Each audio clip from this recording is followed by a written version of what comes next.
What's up guys, my name is Shun and I'm an IFE pro and gym owner living in Japan. As many of you may know, I am also a proud owner of a 2018 Dodge Challenger SRT Hellcat. Last year, I was fortunate enough to be contacted by Shimazawa Noriyoshi, an American car customizer who has won multiple awards for his work. He offered to customize my car any way I would like. A-Cars magazine, one of the top leading American car magazines sold nationwide, heard of the project and wanted to document the process in a series that would be featured in their magazine. So in December 2019,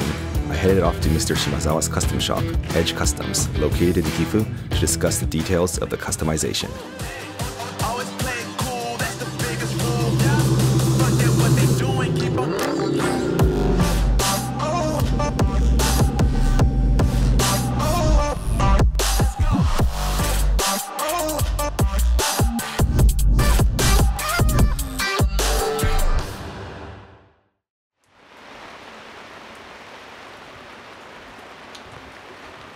OK、皆さん、ようやく待ちに待った日が来ました。今、岐阜県のあるスタジオにいて、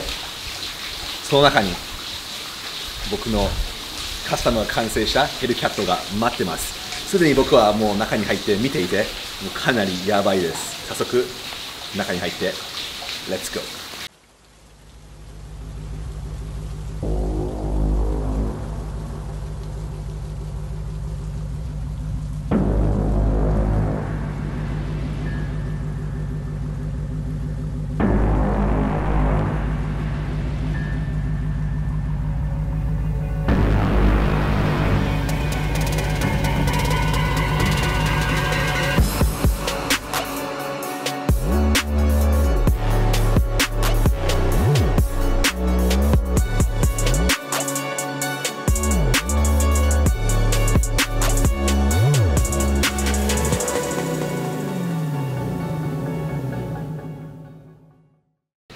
OK、スタジオでの撮影が終わって、今、エッジカスタムズのカスタムショップに入っています。元の形から何を変えたのかとか説明したいんですが、僕の言葉じゃ物足りないので、ちょっと今回、車をカスタムしてくださったエッジカスタムズの社長、島澤社長にちょっと。こんにちは。そうですね、これは、今、金金さんも説明していただいた通り、エッジカスタム。で、エッジっていうのは、尖ったとか、先端とかっていうんですけど、僕の中では最先端。こう尖ったところにもこう最先端な技術をこう盛り込んでいって、で今回金金さんにインストールさせていただいたパーツは R9 っていうんですね、でアメリカのラスベガスのセマショーっていうところに3年前に出させていただいて、でその後にこうワイルドスピードの映画にも提供した形がこの R9 で、いわばエッジカスタムって5年前から僕やり始めたんですけど、もう本当にこう原点となるエアロで、いまだにこれすごい人気あるんですよ。でもともとはこうちょっとエッジの効いた感じじゃなくて、こう丸っこいオーバーフェンダーの打ち合わせだったんですけど、もう金金さんもこれ見られても一目惚れされたじゃないですか。そうですね。で今回のポイントは、通常ノーマルフェンダーって大体ここなんですね。なんですけど、約大体5センチぐらいワイドにして、でここだけじゃなくて、もう本当に外のパネル型になってるんですよ。なるほど。はい、こんだけのパネル型で。ボディ自体を切って。そうですね。フェンダーはカットします。でこっちも。そうですね。カットしなくても乗れないこともないんですけど、ただ車高がどうしても低くはできないので、車ってこう低くすることによって、特にチャレンジャーだとそうな、こう前から見ると分かるんです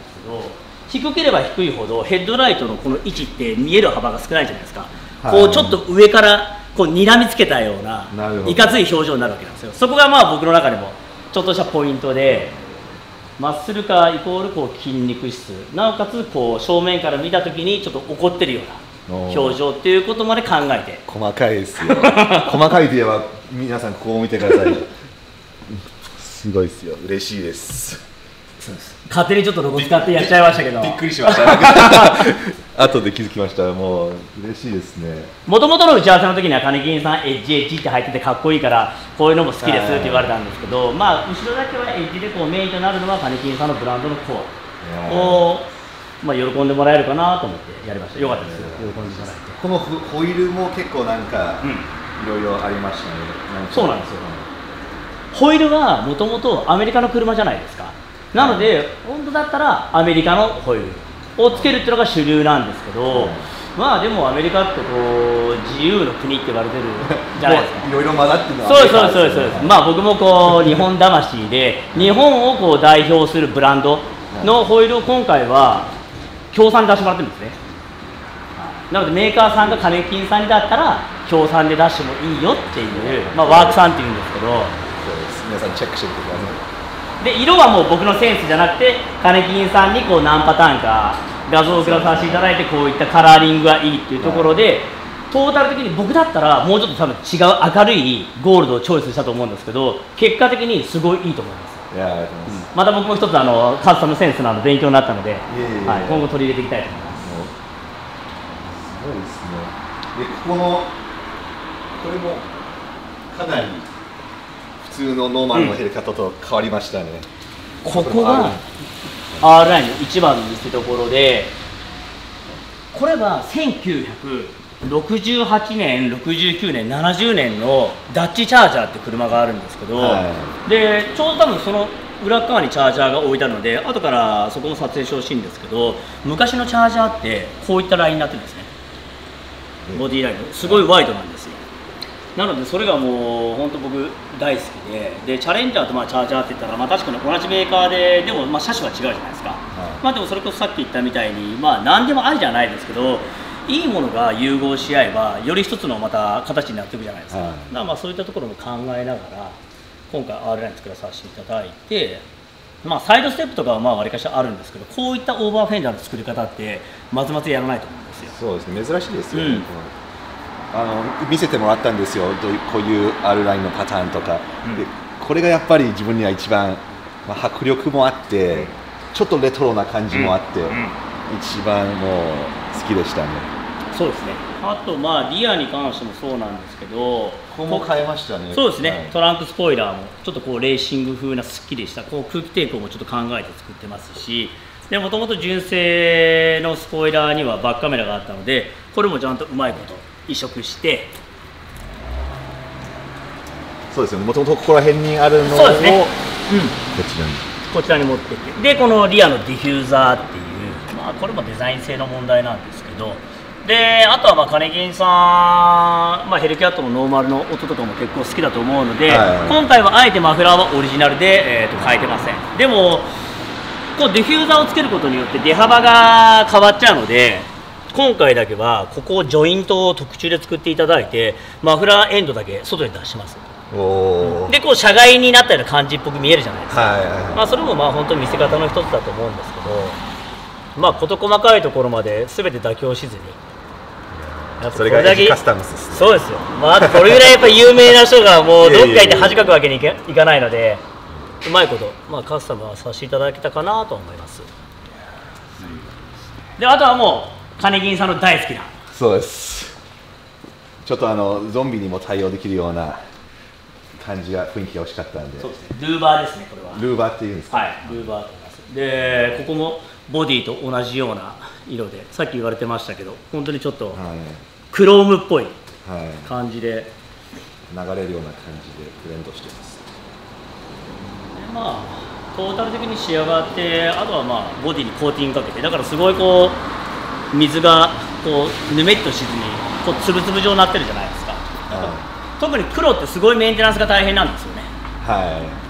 まあしばらくは本当にちょっとした小傷も普段つくような傷もつきにくくなってるので、島田さんの活躍とかを結構最近いろいろ見始めて、そのカスタムするときにはやっぱりもうアーティストなので、まあ、僕があれこれ欲しいとかってもあったんですけど、最終的にはもうお任せした感じです。いやいや嬉しいですね。スポールテックのモーターショーとかにも行って、島田社長がカスタムした車とか見て、まあ、これは僕の理解をもう範囲内を超えてるので、まあ、ちょっと任せちゃった方がいいかなって言ったら、もういや嬉しいです。島澤社長も YouTube を結構前から最近もうちょっと特に頻度が上がってきたのはここ1年ぐらいじゃないですかね。それまではもう車の動画だけを載せたりだとかしてたんですけど、視聴者のためにそのチャンネルはどういう映像が見れます？ですね、